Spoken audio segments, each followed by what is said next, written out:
పాడిందే పాడరా అన్నట్టు 20 ఏళ్ల నుంచి వైఎస్ హయాం నుంచి ఆయన కుటుంబ సభ్యులు, ఆయన అనుచరగణం, ఆయన తర్వాత ఆయన కొడుకు, ఆయన పార్టీ, ఆయన అనుచరగణం అందరూ కూడా మార్గదర్శి కంపెనీని, రామోజీరావు గారిని భ్రష్టు పట్టించాలి అని చెప్పి ఎడతెగని ప్రయత్నం చేశారు. ఇప్పుడు తాజాగా మార్గదర్శి డిపాజిట్స్ కేసులో అటు ఏపీ ప్రభుత్వం, ఇటు తెలంగాణ ప్రభుత్వం తెలంగాణ హైకోర్టులో ఎఫిడవిట్లు దాఖలు చేసినాయి. తెలంగాణ హైకోర్టులో ఈ మార్గదర్శి డిపాజిటర్స్కి సంబంధించిన కేసు నడుస్తోంది. ఈ కేసు మార్గదర్శి ఫైనాన్షియర్స్ అనే కంపెనీకి సంబంధించింది. ఆ కంపెనీ ప్రస్తుతం లేదు. ఆ కంపెనీని గతంలోనే రామోజీరావు గారు క్లోజ్ చేశారు. ఎప్పుడైతే డిపాజిట్ల సేకరణ మీద వివాదం వచ్చిందో అప్పుడే క్లోజ్ చేశారు. అయితే అప్పటికే వాళ్ళు 2,500 కోట్ల రూపాయలు ప్రజల నుంచి డిపాజిట్ల రూపంలో స్వీకరించారు. ఆ తర్వాత వైఎస్ రాజశేఖర రెడ్డి ప్రభుత్వం ఎలాంగ్ విత్ ఉండవల్లి అరుణ్ కుమార్ ఈ అంశాన్ని చాలా కాంట్రవర్షియల్ చేసి అప్పుడు కేంద్రంలో కూడా కాంగ్రెస్ ప్రభుత్వమే ఉండటంతో ఏదో విధంగా రామోజీరావుని దోషిగా నిలబెట్టాలి, ఆర్థికంగా సర్వనాశనం చేయాలి, జైలుకు పంపించాలి అనేటువంటి దురుద్దేశాలతో ఒక ఇన్వెస్టిగేషన్ పేరుతోటి వేధింపులు ప్రారంభించారు. అవి అప్పటి నుంచి కొనసాగుతూనే ఉన్నాయి. వైఎస్ మరణం తర్వాత ఉండవల్లి అరుణ్ కుమార్ తన భుజాన వేసుకొని ఈ కార్యక్రమాన్ని దేశ సేవ చేసినట్టుగా ఈ కేసును ఫాలోఅప్ చేస్తూ వచ్చాడు. ఫైనల్గా సుప్రీంకోర్టు ఈ కేసును మరొక్కసారి చూడండి అని చెప్పి తెలంగాణ హైకోర్టుకు పంపించింది 2024 ఫిబ్రవరిలో. అప్పటి నుంచి ఈ కేసు అక్కడ నడుస్తోంది.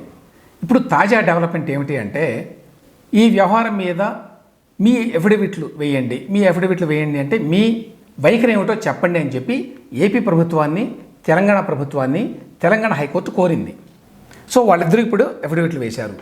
ఈ ఎఫిడవిట్లలో ఏపీ ప్రభుత్వం ఏం చెప్పిందంటే 2,500 కోట్ల రూపాయలు వీళ్ళు డిపాజిట్ల రూపంలో స్వీకరించారు.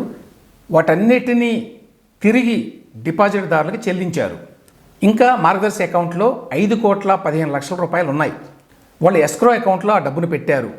1,270 మంది డిపాజిట్లకు సంబంధించింది ఈ అమౌంట్.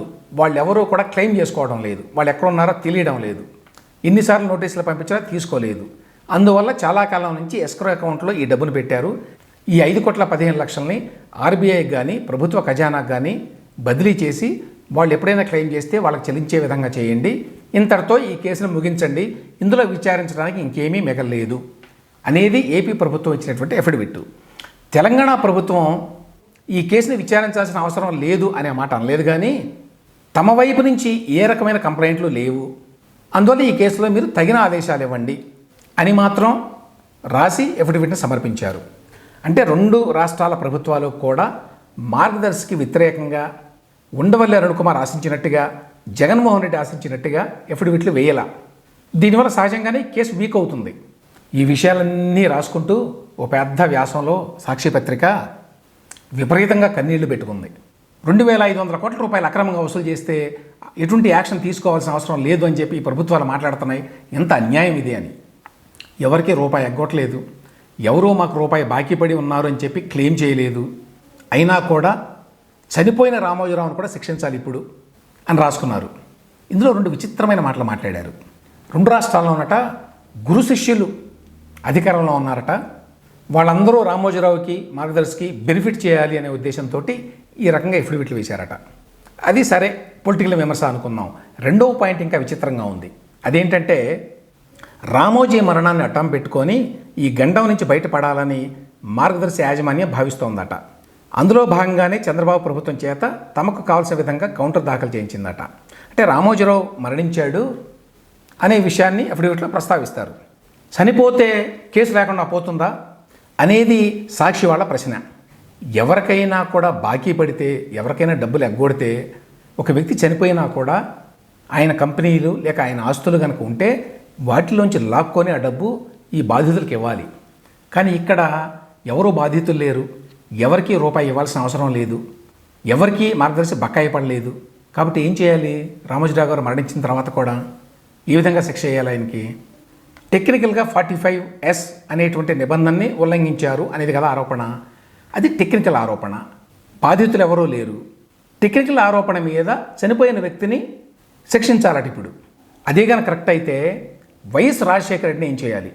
ఎందుకంటే 2006 సంవత్సరంలో వైఎస్ రాజశేఖర రెడ్డి ముఖ్యమంత్రిగా ఉన్నప్పుడు స్వయంగా అసెంబ్లీలో on the floor of the house ఒక ప్రకటన చేశాడు. ఏమిటా ప్రకటన? కడప జిల్లాలో 1000 ఎకరాల ఎస్ఐన్ ల్యాండ్ని, ప్రభుత్వ భూమిని మా కుటుంబం ఆక్రమించుకుంది. 30 ఏళ్ల నుంచి మా అధీనంలో ఉన్నాయి.